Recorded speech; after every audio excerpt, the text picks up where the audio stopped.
ರಾಜ್ಯದಲ್ಲಿ ಹಿಂಗಾರು ಮಳೆ ಮತ್ತೆ ಚುರುಕಾಗಲಿದೆ ಎಂದು ಹವಾಮಾನ ಇಲಾಖೆ ತಿಳಿಸಿದೆ.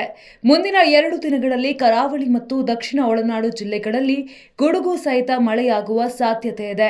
ಈ ಹಿನ್ನೆಲೆಯಲ್ಲಿ 11 ಜಿಲ್ಲೆಗಳಿಗೆ ಯೆಲ್ಲೋ ಅಲರ್ಟ್ ಘೋಷಿಸಲಾಗಿದೆ.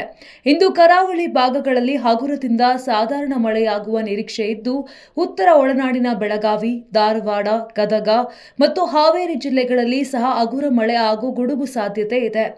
ದಕ್ಷಿಣ ಒಳನಾಡಿನ ಬೆಂಗಳೂರು, ಚಾಮರಾಜನಗರ, ಕೋಲಾರ, ಮಂಡ್ಯ, ಮೈಸೂರು, ರಾಮನಗರ, ತುಮಕೂರು, ಬಳ್ಳಾರಿ, ವಿಜಯನಗರ, ದಾವಣಗೆರೆ, ಚಿತ್ರದುರ್ಗ, ಚಿಕ್ಕಬಳ್ಳಾಪುರ, ಚಿಕ್ಕಮಗಳೂರು, ಹಾಸನ, ಕೊಡಗು ಹಾಗೂ ಶಿವಮೊಗ್ಗ ಜಿಲ್ಲೆಗಳಲ್ಲಿ ಸಹ ಹಗುರದಿಂದ ಸಾಧಾರಣ ಮಳೆಯಾಗುವ ಸಾಧ್ಯತೆ ಇದೆ ಎಂದು ಹವಾಮಾನ ಇಲಾಖೆ ಮಾಹಿತಿಯನ್ನ ನೀಡಿದೆ. ನವೆಂಬರ್ 7ರಂದು ಕರಾವಳಿ ಜಿಲ್ಲೆಗಳಲ್ಲಿ ಮಳೆ ಮುಂದುವರಿಯಲಿದ್ದು, ಉತ್ತರ ಒಳನಾಡಿನ ಭಾಗಗಳಲ್ಲಿ ಒಣ ಹವಾಮಾನ ಇರಲಿದೆ. ನವೆಂಬರ್ 8ರಂದು ಕರಾವಳಿ ಜಿಲ್ಲೆಗಳ ಕೆಲವೆಡೆ ಹಗುರ ಮಳೆ ಮುಂದುವರಿಯುವ ಸಾಧ್ಯತೆ ಇದೆ.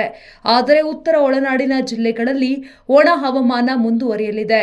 ದಕ್ಷಿಣ ಒಳನಾಡಿನ ಬೆಂಗಳೂರು, ಮೈಸೂರು, ಮಂಡ್ಯ, ರಾಮನಗರ, ಶಿವಮೊಗ್ಗ, ಕೊಡಗು, ಹಾಸನ, ತುಮಕೂರು ಮತ್ತು ಚಿಕ್ಕಮಗಳೂರು ಜಿಲ್ಲೆಗಳಲ್ಲಿ ಮಾತ್ರ ಕೆಲವೆಡೆ ಹಗುರ ಮಳೆಯ ಸಾಧ್ಯತೆ ಇದೆ ಎಂದು ಹವಾಮಾನ ಇಲಾಖೆ ಸ್ಪಷ್ಟಪಡಿಸಿದೆ.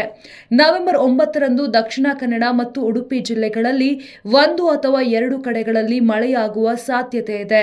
ಚಾಮರಾಜನಗರ, ಮೈಸೂರು, ಮಂಡ್ಯ ಮತ್ತು ಕೊಡಗು ಜಿಲ್ಲೆಗಳಲ್ಲೂ ಹಗುರ ಮಳೆ ಸಾಧ್ಯತೆ ಇದೆ.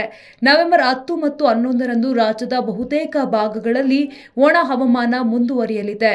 ಬೆಂಗಳೂರು ಮತ್ತು ಸುತ್ತಮುತ್ತಲಿನ ಪ್ರದೇಶಗಳಲ್ಲಿ ಮುಂದಿನ 48 ಗಂಟೆಗಳವರೆಗೆ ಮೋಡ ಕವಿದ ವಾತಾವರಣ ಇರಲಿದ್ದು, ಹಗುರದಿಂದ ಸಾಧಾರಣ ಮಳೆಯಾಗುವ ಸಾಧ್ಯತೆ ಇದೆ.